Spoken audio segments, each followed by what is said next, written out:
Hello, I had to start this video over because we had a little accident. Okay,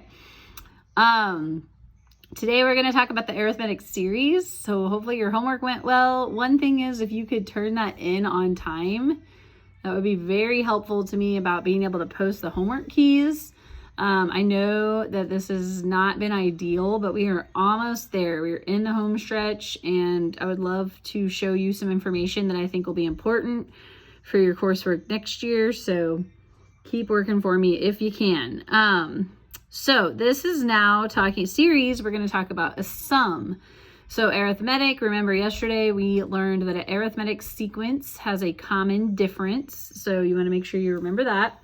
So the sum of n number of terms is going to be the number of terms times your first term plus your nth term, which is also your last term, all over 2.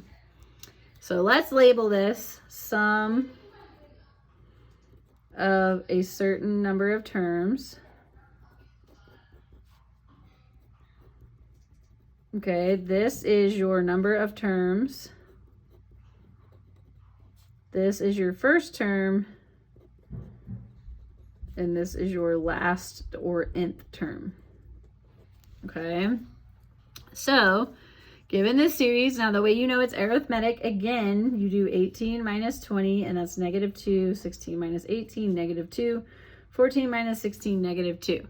So my common difference is -2, and A says find the sum of the first 25 terms. So the sum of the first 25 terms is going to be 25 times, well, what's your first term? Well, the first term is easy to see, it's 20.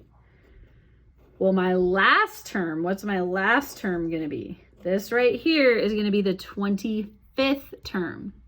Now, we probably don't want to make this list out to 25 terms, so this is where yesterday's lesson comes into play.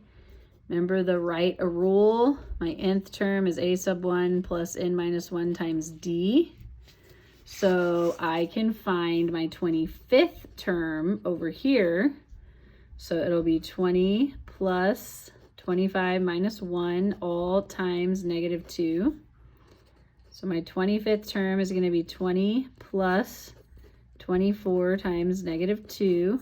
So my 25th term is going to be 20 minus 48, which is going to be -28. So I take that 25th term, -28, and I plug it in right there. And so the sum of my first 25 terms is 25 times -8 divided by 2. So 25 times -4, which is going to be -100. Okay.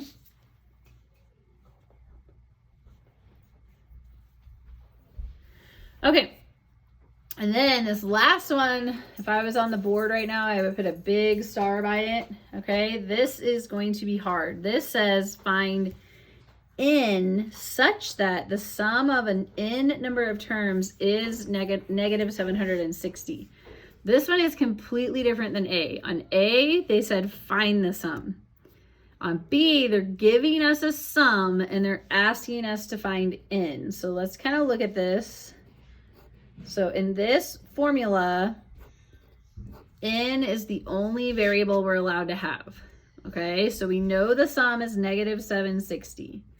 We know n is our variable. We know the first term is 20, so that's not bad. Here's the catch right here. This is the hard part. We don't know how many of their terms there are, so how are we supposed to know the last term?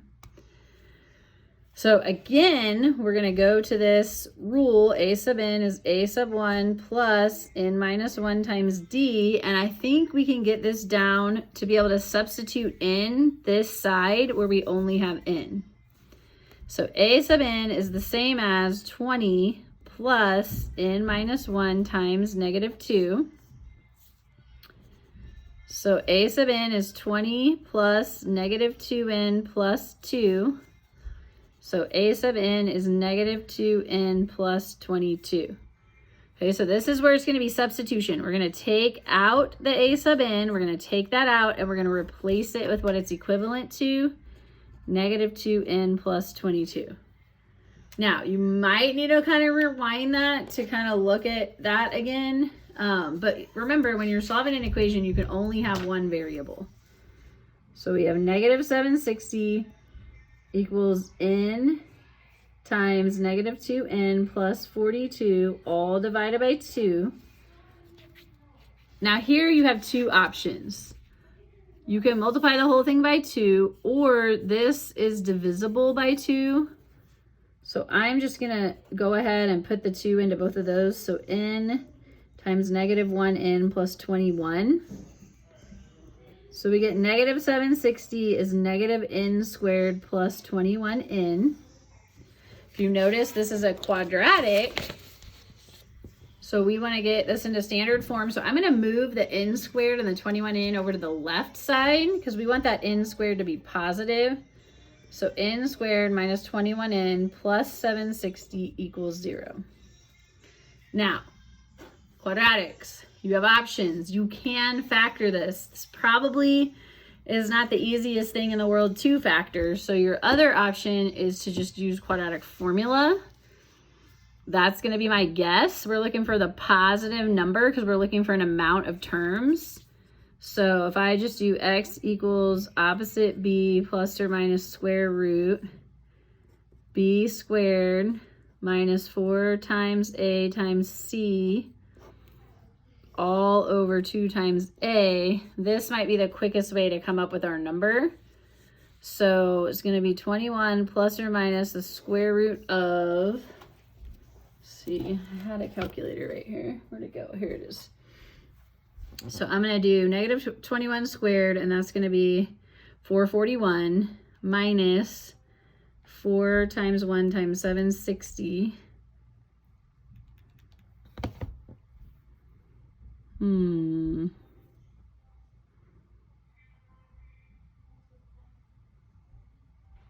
Oh, I found my mistake. Did you notice I had a mistake? That's a negative 760. My bad, because we didn't move that over. So that should just be negative. So let me try that again.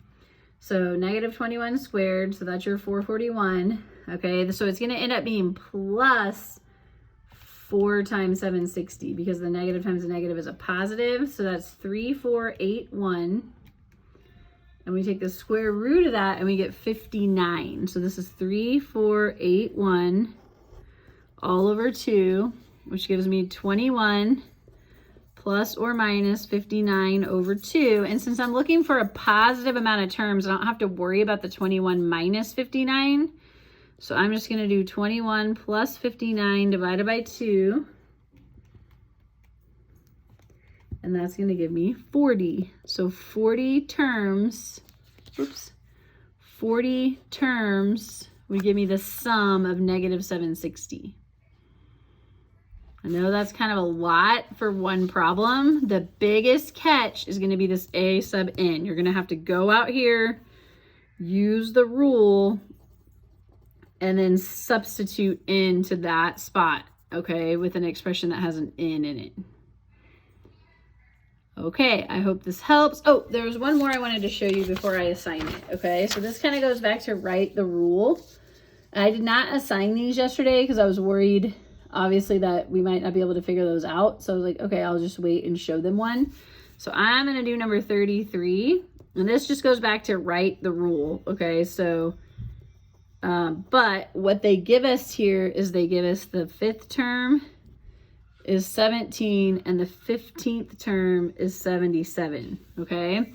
So if you remember, in order to write the rule, you need two things. You need your a sub 1 and you need your d. And I don't have either one of those here at all, okay? So I'm going to teach you a really quick way to find the d in this. So to find the d, when you're given two separate terms, you're going to do 77 minus 17 over 15 minus 5. So 77 minus 17 over 15 minus 5. So that ends up being 60 over 10. So d is 6. D is 6. Now, once you know d, you can find a sub 1 by using one of this. These say the 5th term is 17. So to find a sub 1, I can say 17 is the first term, and that was 5 terms, and I know D now is 6 because I just found that. So 17 is a sub 1 plus 24. Subtract 24 from both sides. And a sub 1 is negative 7. So now I have my D is 6. My a sub 1 is negative 7. So now I can write my rule. A sub n is equal to negative 7 plus n minus 1 times 6. So a sub n is negative 7 plus 6n minus 6. So we get a sub n is equal to 6n minus 13. Okay, so this is when they give you 2 different terms, but neither one of them is a sub 1. That's how you kind of get started on that problem. Okay, so I'll probably assign something like this tonight for tonight's homework. All right, let me know if you need some more help. I would definitely rewind the video if you need to, and then we can go over some of these the next day.